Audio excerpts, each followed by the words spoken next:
NEET முறைகேட்டில் 4 பேர் கைது செய்யப்பட்ட நிலையில் மேலும் 9 மாணவர்களுக்கு பீகார் காவல்துறை சம்மன். தேசிய தேர்வு முகமையிடமிருந்து கூடுதல் ஆவணங்களை பெற்ற நிலையில் நோட்டீஸ்.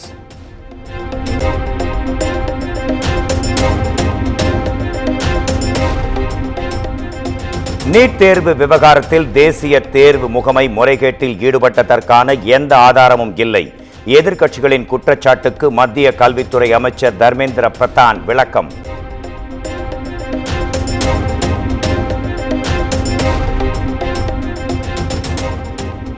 சமூக நீதிக்கு எதிரான நீட் தேர்வை ஆதரிப்பதை மத்திய அரசு நிறுத்த வேண்டும். நீட் தேர்வு முறைகேட்டில் குஜராத்தில் 5 பேரை கைது செய்ததை சுட்டிக்காட்டி முதலமைச்சர் மு.க. ஸ்டாலின் கருத்து.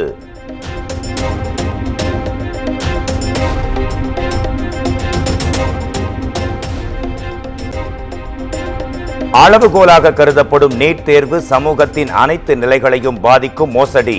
நீட் தேர்வு குளறுபடி குறித்த மத்திய அரசின் விளக்கத்திற்கு முதலமைச்சர் மு.க. ஸ்டாலின் கருத்து.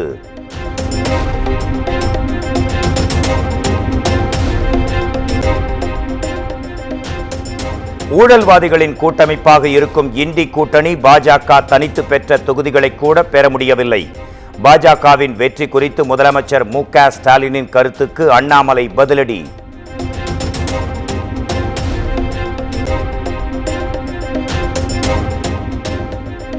மாநில மக்களுக்கு எந்த அக்கறையும் இல்லாத விஷயங்களை கொண்டாடுவதே திமுகவின் வழக்கம்.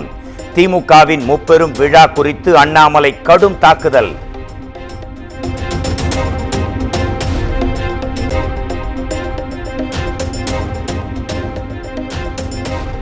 சுதந்திரமாக தேர்தல் நடக்காது என்பதாலேயே விக்கிரவாண்டி தேர்தலில் அதிமுக போட்டியிடவில்லை. ஈரோடு கிழக்கு இடைத்தேர்தலை சுட்டிக்காட்டி எடப்பாடி பழனிசாமி பதில்.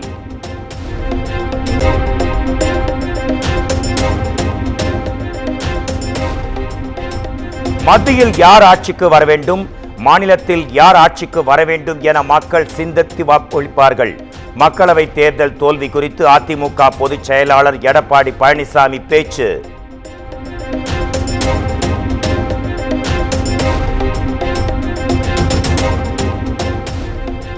இரண்டாயிரத்து 26 சட்டமன்ற தேர்தலில் அதிமுக தலைமையிலான கூட்டணி மாபெரும் வெற்றி பெறும். எடப்பாடி பழனிசாமி நம்பிக்கை.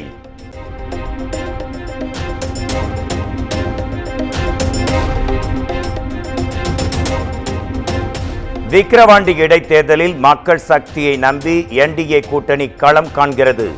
பாஜக மகளிர் அணி தேசிய தலைவர் வானதி சீனிவாசன் கருத்து.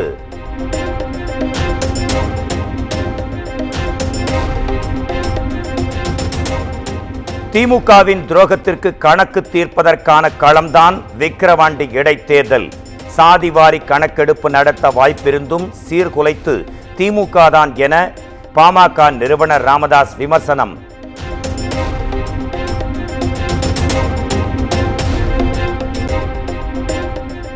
இஸ்லாமிய மக்களுக்கு எதிர்க்கட்சி தலைவர் எடப்பாடி பழனிசாமி பக்ரீத் திருநாள் வாழ்த்து.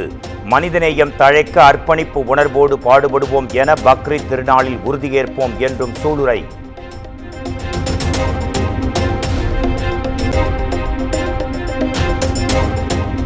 மீன்பிடி தடை காலம் முடிந்து கடலுக்கு மீன்பிடிக்க சென்ற ராமேஸ்வரம் மீனவர்கள்.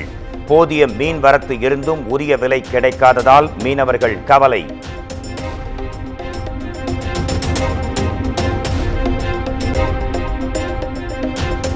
திருப்பூரில் அரசு பேருந்தில் ஏற முயன்ற முதியவரை நடத்துனர் தள்ளிவிட்ட விவகாரம். பேருந்து ஓட்டுநர் மற்றும் நடத்துனரை பணியிடை நீக்கம் செய்து மண்டல மேலாளர் நடவடிக்கை.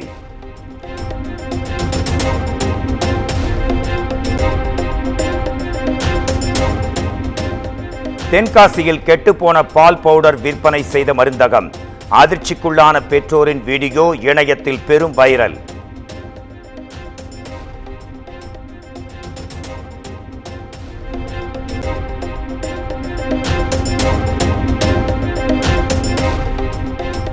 வேலூரில் கள்ளச்சாராயம் காய்ச்சுவதாக எழுந்த புகாரில் மதுவிலக்கு போலீசார் அதிரடி சோதனை.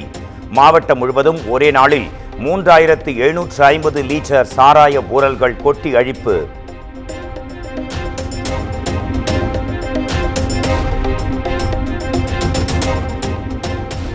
தஞ்சாவூர் சோழபுரம் அருகே காதல் விவகாரத்தில் இளைஞர் எரித்து கொலை செய்யப்பட்ட சம்பவம். இருவரை கைது செய்து காவல்துறையினர் நடவடிக்கை.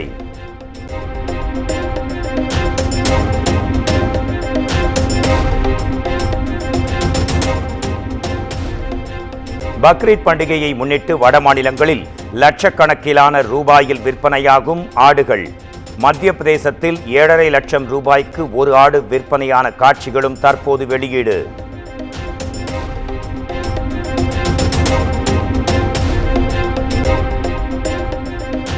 வெகு விமர்சையாக நடைபெற்ற வாலாஜாபேட்டை சீனிவாச பெருமாள் கோயில் கும்பாபிஷேக விழா.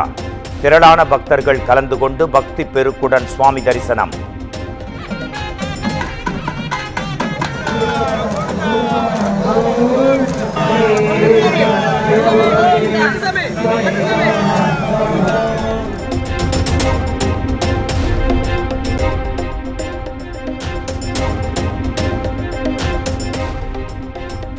புதுச்சேரியில் வீடுகளுக்கான மின் கட்டண உயர்வு இன்று முதல் அமல்.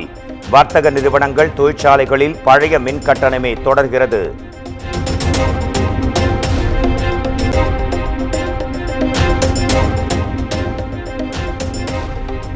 கன்னியாகுமரி, நெல்லை, தூத்துக்குடி, ராமநாதபுரம் உள்ளிட்ட 4 மாவட்டங்களில் கடலோர பகுதிகளில் அலை சீற்றத்துடன் காணப்படும். சென்னை வானிலை ஆய்வு மையம் எச்சரிக்கை.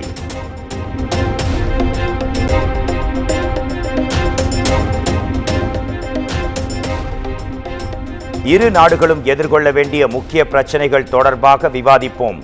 G7 மாநாட்டில் இந்திய பிரதமர் நரேந்திர மோடியுடனான உரையாடல் தொடர்பாக கனடா பிரதமர் ஜஸ்டின் ட்ரூடோ கருத்து.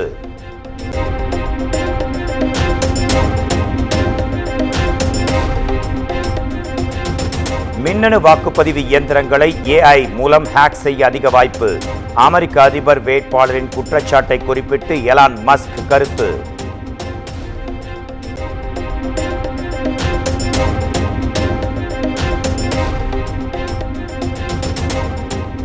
இந்தியாவில் EVM ஒரு கருப்பு பெட்டி.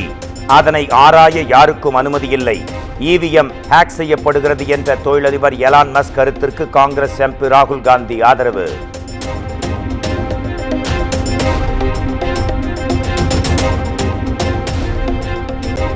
ஜம்மு காஷ்மீரில் 3 நாட்களில் 4 முறை பயங்கரவாத தாக்குதல் நடத்தப்பட்டதன் எதிரொலி. மத்திய உள்துறை அமைச்சர் அமித்ஷா தலைமையில் NSA, அஜித் கோவல், ஜம்மு காஷ்மீர் துணைநிலை ஆளுநர் உள்ளிட்டோர் டெல்லியில் ஆலோசனை.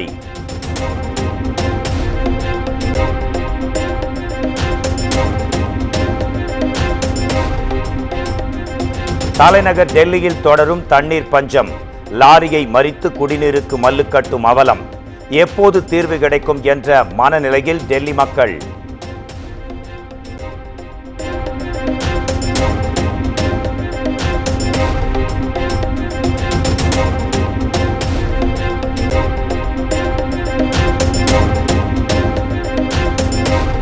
தலைநகரில் முக்கிய தண்ணீர் குழாய்களை பாதுகாக்க போலீசார் தேவை.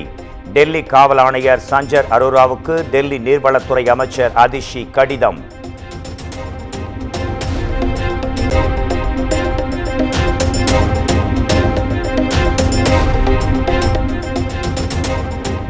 மேகாலயா, அருணாச்சல பிரதேசம் உள்ளிட்ட வடகிழக்கு மாநிலங்களில் வெளுத்து வாங்கிய கனமழை. வெள்ளம் காரணமாக பல்வேறு பகுதிகளில் ஏற்பட்ட மண் சரிவின் காட்சிகள் வெளியீடு.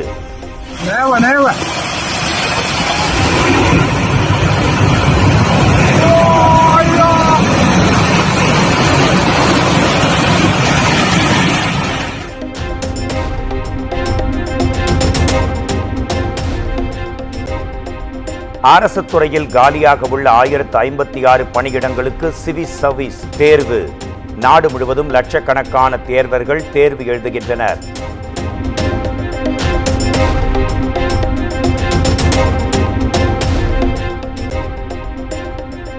ஜப்பானில் வேகமாக பரவும் அரிய வகை பாக்டீரியா குரூப் A ஸ்ட்ரெப்டோகாக்கஸ் என்ற பாக்டீரியாவால் இதுவரை 977 பேருக்கு பாதிப்பு.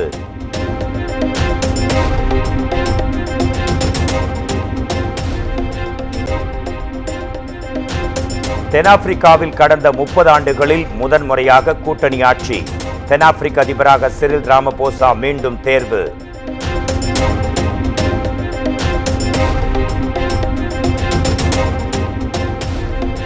T20 உலகக்கோப்பை கிரிக்கெட் போட்டியின் சூப்பர் 8 சுற்றுக்கு தகுதி பெற்றது இங்கிலாந்து அணி. ஸ்காட்லாந்துக்கு எதிரான போட்டியில் ஆஸ்திரேலியா வெற்றி பெற்ற நிலையில் தகுதி பெற்றது இங்கிலாந்து.